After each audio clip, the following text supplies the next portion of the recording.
bahwa tidak ada panggilan kepada Peggy Setiawan untuk diperiksa sebagai saksi. Banyak sekali pengacara itu ditolak ketika mendampingi saksi, Bang. Secara prematur ngomong, lu datang ke pengadilan memberikan saksi, lu bakal masuk bui, berarti cukup ember juga itu, Bang. Ya boleh lah kita.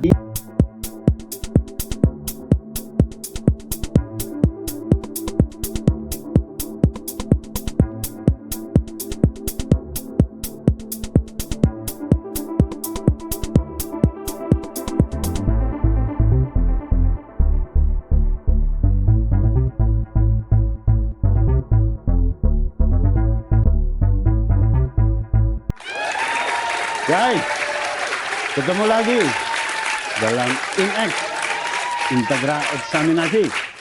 Berguna saat kalian bermasalah dan pasti kami tidak akan menyesatkan secara hukum. What?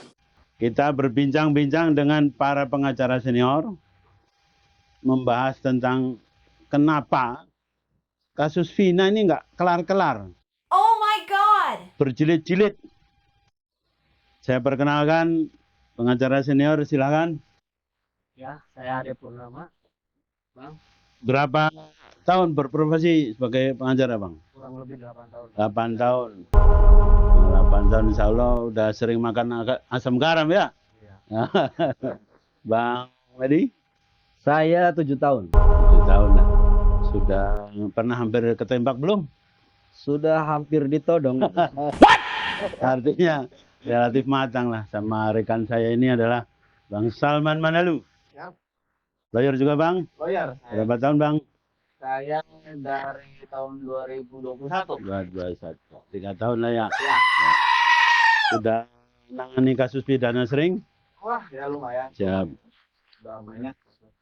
Gini guys, saya ingin membuka percakapan ini dengan bertanya. Kenapa kasus Vina ini, lihat prosesnya ini kan seolah-olah ini perkara bangkit dari kubur. Sudah inkrah, lalu bangkit lagi. Sampai kemarin itu ada pembuktian melalui PK. Kenapa permasalahannya bisa jadi sepanjang ini nih, akar masalahnya ada di mana nih Bang Ade? Jadi menurut pandangan saya gini, Pak. Jadi terkait kasus Vina itu ada beberapa konflik kepentingan. Bukan hanya terpidananya sendiri atau bukan hanya sebatas dari pihak institusi kepolisian.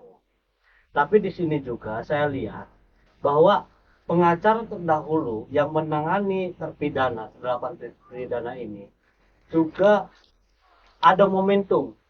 Ada momentum karena istilahnya ada momentum itu, kemudian seolah-olah upaya yang dilakukan yang menurut saya tanda kutip belum maksimal pada waktu 2017, 2016, 2017 pendampingan itu dilakukan kembali dengan kekuatan tanda kutip juga besar. Artinya apa? Pada waktu 2017 pendamping kliennya mungkin beberapa tim itu hanya 1 atau 2 orang. Kemudian tidak maksimal. Anggaplah tidak maksimal. Kenapa saya mengatakan bahwa tidak maksimal? Faktanya itu bahwa ada proses-proses peristiwa yang kemudian harusnya maksimal dilakukan pembelaan pada waktu itu tidak dilaksanakan. Buktinya apa? Toh pada akhirnya itu sekarang ada PK atau apa, berarti itu menunjukkan juga ada pembelaan yang lemah pada waktu 2017.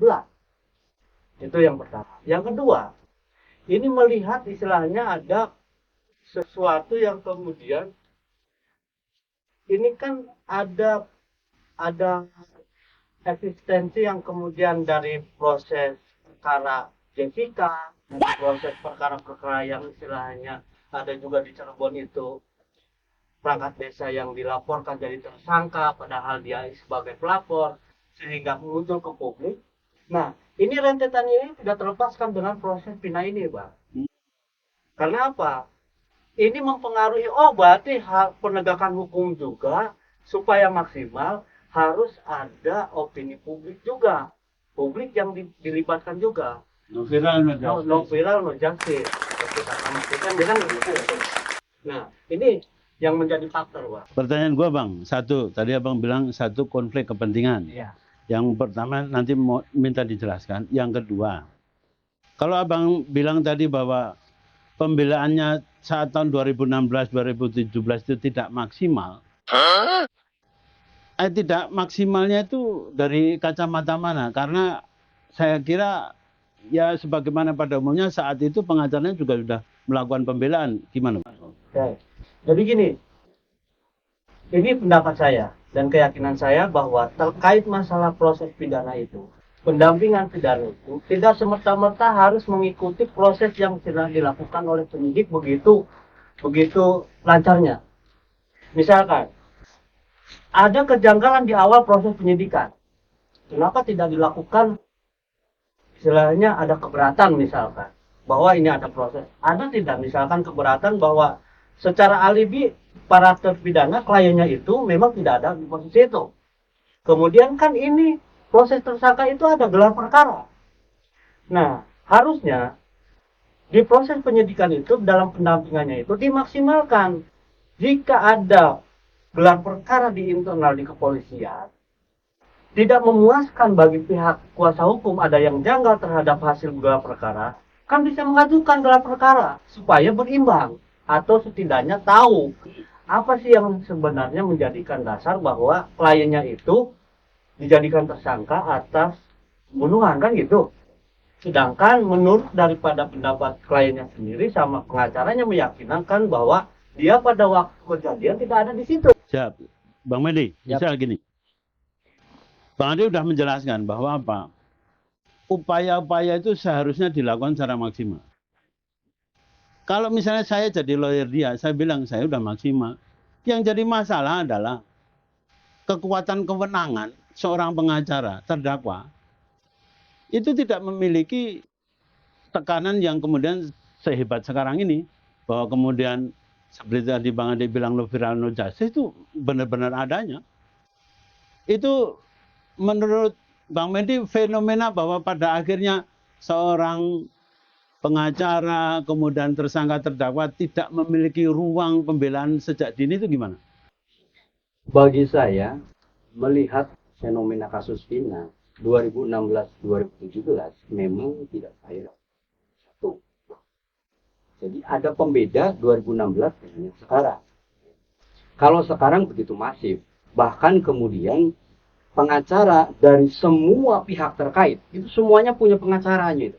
Bukan hanya terdakwa, bukan hanya narapidana, bukan hanya tersangka, tapi semua saksi juga, para pengacara seluruh Indonesia itu kayak berbondong-bondong untuk menjadi kuasa hukumnya. Hal ini berbeda dengan pada saat 2016-2017, yang memang secara media itu minim. Bahwa ada, betul ada. Hanya pemberitaan semata saja. Berarti no viral no justice itu benar-benar terjadi berarti? Nah, itu punya potensi atau kekuatan tersendiri, Bang. Artinya itu tidak bisa dikesampingkan bahwa hari ini suara-suara rakyat di dunia media sosial itu paling tidak memberikan tekanan yang begitu masif. No viral no justice, Bang. Belum tentu benar juga kan? Belum tentu benar juga. Ya seperti kemarin, bahwa putusan pra peradilan yang hakim tunggal Pak Eman itu mengabulkan pra peradilannya para pemohon, dalam hal ini adalah pengacaranya Peggy Setiawan. Sebenarnya kan kalau kita orang-orang praktisi hukum itu paham bahwa dengan dikabulkannya pra peradilan itu bukan berarti bahwa Peggy itu adalah pelakunya. Akan tetapi masyarakat umum memandang ketika diputus pra peradilan itu dikabulkan, itu melekat pemahaman masyarakat bahwa Peggy Setiawan nggak bersalah. Sebentar Bang, saya ada ngobrol dengan beberapa lawyer bahwa sebenarnya hakim tunggal Prapit kemarin berkeyakinan bisa memutus demikian. Itu bukan kerangkanya itu semata-mata formal, tapi dilatar belakangi oleh pemahaman kebenaran material, kemudian dicari celahnya menurut keyakinan formal. Ya. Itu benar nggak kalau ada pendapat seperti itu? Kalau saya melihat, tergantung perspektif melihat persoalan itu. Akan tetapi, kalau kita mendengar secara seksama apa yang disampaikan oleh hakim tunggal di pra peradilan itu, sebenarnya kan hanya satu yang kemudian Prapit itu dikabulkan. Apa itu? Yaitu ketika hakim membacakan putusan dengan beberapa kalimat yang menjadi entry point, yaitu adalah ketika saya sudah membaca dengan seksama berkas-berkas baik dari pemohon dan termohon, saya tidak menemukan satupun bukti yang memperlihatkan kepada saya bahwa tidak ada panggilan kepada Peggy Setiawan untuk diperiksa sebagai saksi dalam perkara Peggy. Artinya jangan-jangan pendapat teman-teman saya itu ada benarnya juga bahwa itu tidak ada surat panggilan, sebenarnya merupakan latar belakangi adanya keyakinan pendahuluan bahwa lu bukan pelakunya loh ini, atau diragukan pelakunya loh. Bahwa arahnya ke situ bisa jadi. Hanya saja Prapid itu kan tidak bicara wilayah itu. Betul. Iya, seperti itu, Pak. Ayo Bang Salman, bagaimana ini rekan-rekan pendapatnya Bang Salman? Bang? Terkait ini ya, berarti ya Bang, yang dipertanyakan kan kenapa kasus Vina belum selesai-selesai sampai sekarang. Dan kenapa itu tidak sebagaimana konstruksinya? Ya, jadi saya tuh dulu kasus Vina itu menurut saya Bang Medi ini viral saat tahun 2016-17. Itu saya tarik dulu ke belakang Bos.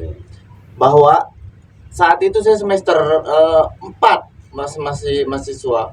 Cirebon itu dalam 6 bulan atau 1 tahun banyak penemuan mayat. Perpindahan pasar induk Jaga Satru ke terminal Harjamukti, itu temuan mayat ditusuk tanpa ada pelakunya. Terus ada orang gantung diri naik sepeda motor di Bima. Dalam setahun itu Cirebon banyak mayat, penemuan mayat. Sampai akhirnya di resahlah kota Cirebon atas penemuan mayat itu. Kejadianlah kasus Vina. Habis kejadian Vina, instan pelaku-pelaku itu ditangkap.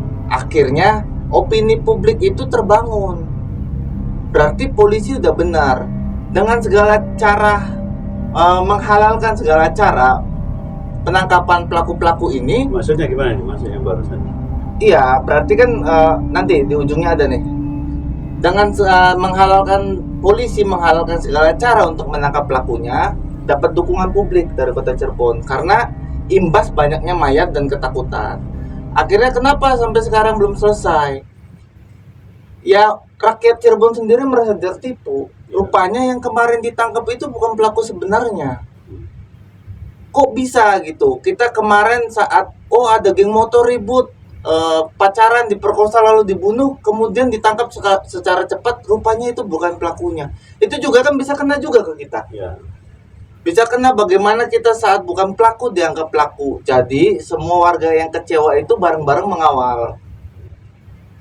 Dia mempunyai pemikiran hukum atau tidak, itu bisa mengawal, dan yang sebenarnya yang memperpanjang itu orang yang pemahaman hukumnya minim, tapi dia punya fanbase, punya corong untuk bersuara. Nah itu yang bikin sebenarnya bikin panjang. Artinya bahwa no viral, no justice, fanbase, kemudian dia menjadi variabel sekarang itu, Bu. Iya. Bang Purnama, melihat fenomena saat ini bahwa akhirnya no viral no justice, sementara itu tidak masuk dalam esensi asas kepastian hukum, tidak ada ruang itu. Tetapi sekarang pengadilan di luar sidang itu sedemikian masifnya. Ada baiknya, ada kurangnya. Ada baiknya ternyata apa? Bahwa memang banyak ditemukan ruang-ruang kosong atau tanda kutip kekeliruan yang seharusnya dilakukan dalam pemeriksaan pengadilan, terbukti ternyata tidak dilakukan. Ini kalau tidak diekspos kemarin melalui viral ini, saya kira sulit untuk ditemukan. Tetapi mekanisme seperti ini seolah-olah menanyakan kembali profesionalitas para penegak hukum sejak lidik, sidik, penuntutan sampai kepada pemeriksaan. Begitu banyak yang scientific justice dilanggar. Saya mau tanya ke Bang Ade, ini nih Bang, kalau keyakinan hakim itu kan seharusnya diperoleh dengan sesuatu hal yang seyakin-yakinnya. menggunakan terminologi pikiran yang super cerdas. Kalau kemudian ternyata fakta saat ini diketahui bahwa contoh sidik jari tidak pernah diungkap, handphonenya tidak pernah dibuka, tetapi putusan sampai inkrah itu, gimana Bang Ade? Jadi menurut pandangan saya gini. Jadi ini tuh sebenarnya ada persoalan mulai dari proses itu kan gini Bang. Prosesnya itu dari awal itu misalkan ada pengondisian sedemikian rupa.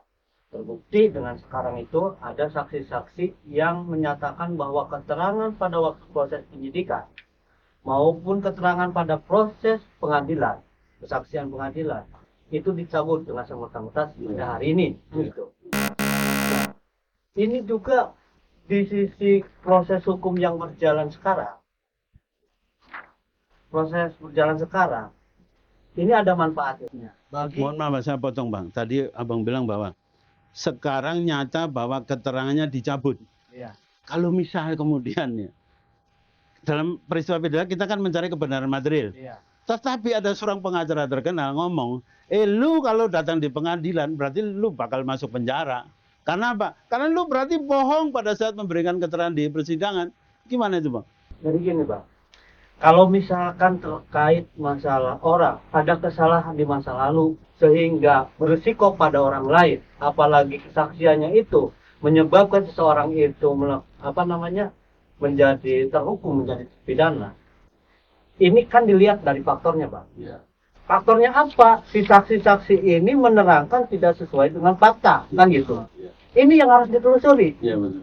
Karena apa? Dalam proses pidana itu ada alasan pemaaf, alasan pembenar Bang. Betul. Jika memang pada waktu itu ada suatu penekanan yang luar biasa dan bisa dibuktikan bahwa dalam proses penyidikan misalkan ada siksaan, dalam proses penyidikan misalkan ada penyekapan, ini orang dalam suatu daya manusia biasa, overma.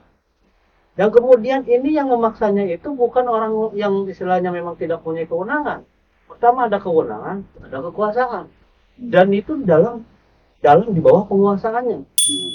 Nah, itu bisa jadi ada pembelaan ke arah alasan maaf. Jadi kalau ada misalnya pengacara secara prematur ngomong, lu datang ke pengadilan memberikan saksi, lu bakal masuk bui, berarti cukup ember juga sih Bang. Nggak boleh lah kita Nggak boleh. dampingin, Bang. Nggak boleh, ya gitu Kita ya. yang sebagai pembela, Bang. kalau Betul, kayak gitu. siap. Siap lah kita. Ya, siap. Bang Medi gimana komentarnya? Saya melihatnya adalah bahwa perkara ini terkait dengan yang tadi itu, dari awal itu, kalau kita lihat dalam kacamata penelusuran pembongkaran satu kasus itu, ternyata kasus Pina itu dari semua terdakwanya yang memang di situ dituliskan ada 11 orang, kemudian baru 8 yang sudah bebas, 1 masih di dalam, 7. Hampir semua terpidana itu ternyata penggalian keterangannya itu harus kita akui semuanya based on Pressure. Based on pressure. Ya, based on pressure. Artinya di situ ditekan. Ya. Berasaskan kepada sebuah pengakuan. Ya. bahwa kemudian asas standar yang harusnya dipakai oleh penyidik dalam melakukan pemeriksaan, dalam membuat satu berita acara pemeriksaan itu harusnya kan saintifik, sebagaimana Kapolri menyampaikan itu. Bang Medi punya pengalaman bahwa sering kali terjadi terperiksa itu based on pressure gitu. Saya itu dari 2016 sampai dengan 2021 itu setiap hari Jumat saya melakukan konsultasi secara rutin di rutan. 99% mereka mengatakan ketika mereka masuk di kepolisian di tahapan pertama, Bahasa pukulan, rokok dimatikan di wajah atau di tubuh, kemudian air kencing, itu bukan sesuatu yang 99%. yes. Hanya saja akan berbeda ketika seorang tersangka didampingi oleh pengacara. Ini berlaku bagi mereka yang tidak didampingi. Artinya gini Bang Medi, secara kode etik kepolisian jelas itu suatu hal pelanggaran. Yes. Masalahnya seorang Reza Indragiri pada saat saudara Ibtu Rudiana dilaporkan, ternyata dalam pemeriksaan itu dinyatakan tidak melanggar kode etik. Kemudian seorang Reza Indragiri menyatakan diri bahwa beliau minta maaf sama Ibtu Rudiana. Karena apa? Berdasarkan kewenangan yang melekat kepada Irwasum, Paminal, menyatakan tidak ada pelanggaran. Yang jadi masalah buat saya misalnya memandang institusi Irwasum segala macam, apakah kemudian kita tidak boleh berpendapat dengan merangkai suatu banyak fakta yang kemudian kita bisa rangkaikan? Gimana itu, Bang Salman? Kita harus tunduk sama itu dah. Ya, ini sebenarnya kan banyak sebenarnya. Saat 8 pelaku ya, itu kan juga sudah sebar ya. Saat pemeriksaan yang mukanya begitu banyak Ya. segala macam. Artinya muka itu memang bonyok. Ya, Oh my itu God. kan. Apakah gara-gara jatuh dipukulin tahanan itu kan kayaknya mengada-ada nggak? Iya, sangat mengada-ngada. Cuman ya itu terlalu banyak politisasi di sini. Saya juga melihat kemarin isu paling hangat akhirnya itu Rudiana keluar di Keraton Kecirbonan, itu diskusi dengan Hotman Paris. Padahal kan dia hanya tinggal hadir menjelaskan saat 2016-17 tuh dia bertindak apa. Tidak usah ikut entertainment kayak yang lain-lain. Itu juga salah satu untuk memperpanjang masalah saja buat saya. Tapi menurut saya juga ada benarnya juga Ibtu Rudiana dalam pemeriksaan ini kan sebenarnya dia sudah menjalankan dulunya toh. Iya. Dia tidak usah lah ikut masuk di dalam banyak hal toh. Iya. Artinya selama ini diam ya relatif dapat dipahami selaku pejabat negara. Bang Ade, dan bagi rekan-rekan sebagai konklusi, kira-kira ini kan jadi bintang film semua nih. Nah, ini jadi bintang film semua. Nggak tahu ada bayaran atau enggak, saya nggak tahu. Kayaknya bayarannya secara tidak langsung mungkin. Iya. Kalau fenomena seperti ini menurut Bang Ade, dari kacamata keprofesional misalnya pengacara, itu bagaimana Bang Ade? Jadi gini, menurut pendapat saya, Bang. Jadi pengacara itu jangan pernah istilahnya mendalih bahwa saya sudah maksimal atau sudah melakukan hal yang terbaik untuk klien pada waktu itu. Tapi bagaimana istilahnya ke depannya itu sebagai pembelajaran. Contoh kecilnya gini, di sini dalam persoalan pidana itu banyak hikmah yang bisa diambil dalam proses penegakan hukum. Yang pertama, LPSK itu muncul, ini kan ditolak dari saksi semua, Bang. Ya.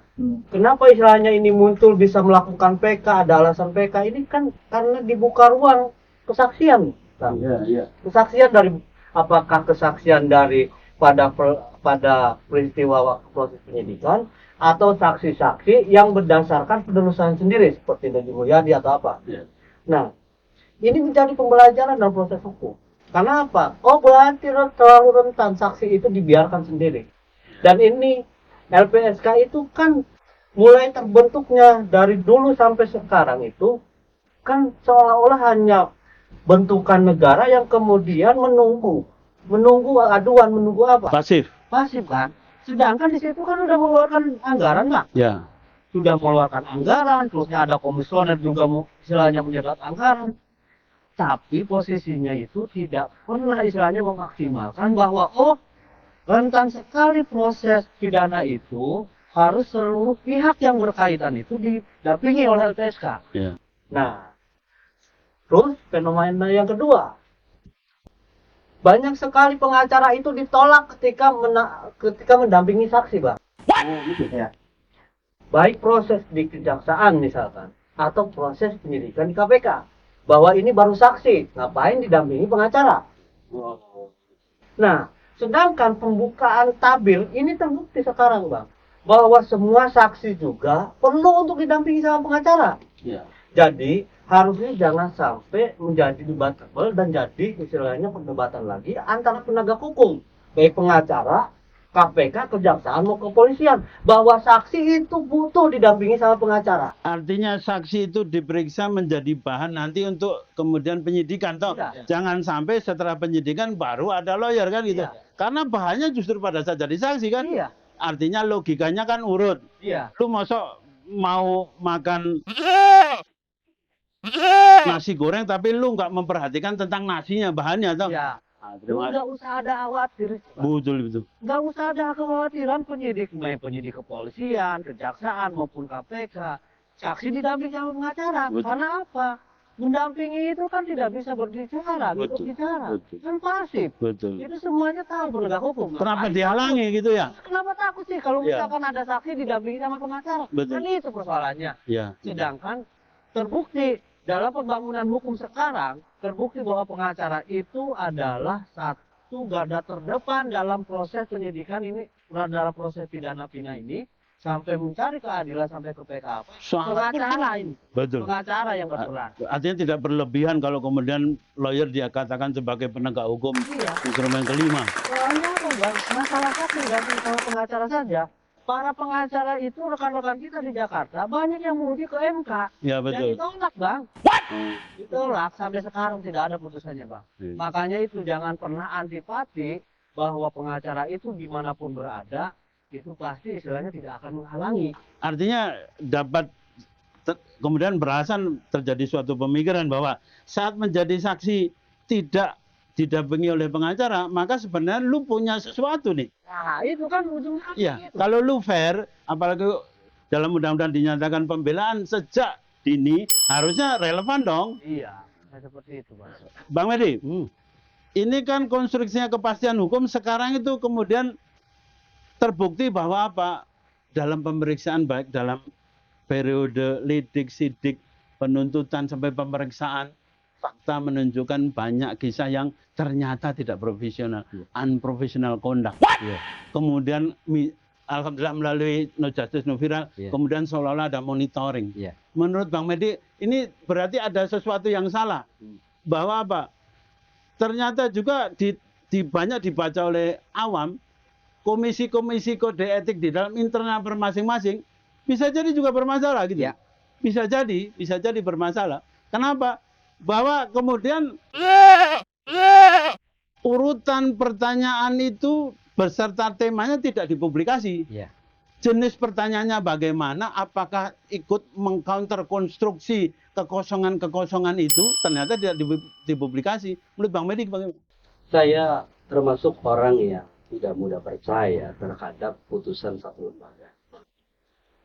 Terkait dengan yang tadi, contohnya, bahwa Rudiana telah diputuskan oleh Dewas, oleh Propam, gabungan yang memeriksa apa yang dilakukan oleh Rudiana pada saat 2016 itu, yang pada intinya adalah putusannya dinyatakan tidak bersalah. Saya sebagai masyarakat dan sebagai advokat melihatnya bahwa keputusan itu adalah keputusan yang sifatnya internal. Yang kemudian putusan itu, klausul-klausulnya kan tidak bisa kita akses sebagai masyarakat. Betul. Sehingga bahwa bunyi yang menyatakan bahwa Ibtu Rudiana itu tidak bersalah secara kode etik. Pertanyaannya adalah, apa yang menjadi pertimbangan sampai kemudian kepada kesimpulan bahwa Ibtu Rudiana itu tidak bersalah? Ini kan tidak pernah dibuka, hanya putusannya saja. Sehingga saya sampai dengan detik ini belum percaya bahwa putusan itu adalah putusan yang sebenarnya menyatakan bahwa beliau tidak bersalah. Karena memang perlu kita uji. Dan itu juga Perlu kita uji seharusnya. perlu kita uji. Semua putusan lembaga yang kaitannya dengan pelayanan publik itu perlu kita uji. Ya. Kaitannya dengan objektivitas. Kan begitu. Karena tadi dari awal ada konflik interest, Ya. ada kepentingan, ada kekuasaan, dan lain-lain. Bang Salman, ini ada peristiwa major yang sedemikian kontrasnya. Yang satu menengarai bahwa ini kecelakaan tunggal, yang satu pembunuhan. Saya sih berpikir bahwa saya juga bego gitu. Tetapi kalau suruh membedakan mana yang dibunuh dan mana yang kecelakaan, itu seolah-olah kemudian pemikirannya tidak simetris. Sampai kedua kubu ini mempertahankan pada jalurnya yang benar-benar itu ekstrim gitu. Ya. Contoh misalnya kalau pembedaan deliknya itu apakah ini pembunuhan berencana ataukah pembunuhan, masih oke lah. Tapi ini meninggal kecelakaan, yang satunya meninggal karena dibunuh. Mohon maaf, kayaknya gua nih, sekolah gua nggak lulus ya satunya. Gimana tanggapannya? Begini, karena solidnya mereka, polisi-polisi atau penyidik ini dalam itu, kita itu sebagai masyarakat nggak bisa masuk akses ke dalam pemerintahan. Tahun 2023 itu Pak Jokowi itu membuat statement di ulang tahun Bayangkara bahwa Polri jangan ada lagi kubu-kubuan, gerbongan komplotan. Artinya Polri jangan kubu-kubuan maksudnya gimana? Di dalam satu institusi itu jangan ada gerbong A, gerbong B, gerbong C. Kalau menurut saya itu orang yang paling setuju Polri itu banyak gerbong. Kalau bisa ada 200 gerbong gitu Polri. Karena begitu mereka solid dalam satu gerbong, imbasnya ke masyarakat sangat Mungkin. ya. Itu kan terlihat kemarin saat Kasat Narkoba wilayah mana ya? Itu ditangkap karena tes urin narkoba. Itu ke blow up. Kelas Kasat Narkoba, Polres ke blow up. Tes urinnya positif. Itu kan sangat terlihat. Berarti ini gerbong orang yang paling lemah di Polres. Dia masuk gerbong yang paling lemah. Kalau gerbongnya masih yang kuat, Seperti Bapak Rudiana. Itu setelah kita kacamata orang umum juga ngeliat kok ini ada yang salah sama Pak Rudiana. Cuman Propam kenapa bisa mengeluarkan statement Pak Rudiana tidak melanggar kode etik. Itu kan terlihat bahwa ini masuk ke gerbong rada kuat. Itu setiap kita laporan polisi dan sampai jatuhnya viral, tapi polisi yang kita laporkan itu masih perlawanan, itu terasa. Oke guys, ini diskusi jelas membuat saya makin pusing. Kemana nanti alurnya juga tidak terlihat sebagaimana seharusnya dalam pemeriksaan suatu peristiwa pidana. Makin menjadi suatu cerita, makin menjadi suatu fenomena. Semoga kita makin cerdas, tetap semangat, tetap sehat. See you in next.